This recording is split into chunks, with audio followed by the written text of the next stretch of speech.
Magandang araw! Narito na naman muli ang inyong mga kaibigang bumbero upang magbigay sa inyo ng mga paalala paano maiiwasan ang sunog sa inyong mga kusina.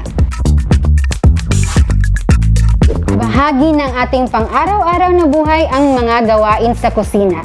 Kaya naman madalas, dahil sa mga maling ginagawa, ito ang madalas na pagmulan ng sunog.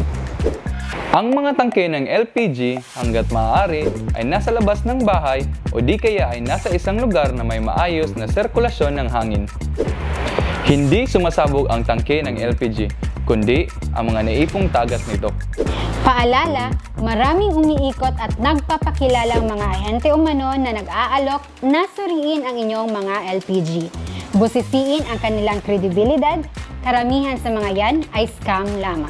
Ugaliin din na i-check kung may tagas na ang tubo nito o di kaya ang regulator. Kapag malutong na ang tubo at hindi na flexible, kailangan na din itong palitan. Sa regulator naman, kapag ito ay maluwag na, kailangan na din itong palitan.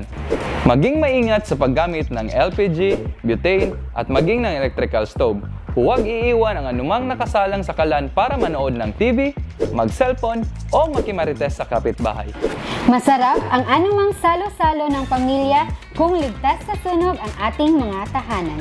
Tandaan, sa pag-iwas sa sunog, hindi ka nag-iisa.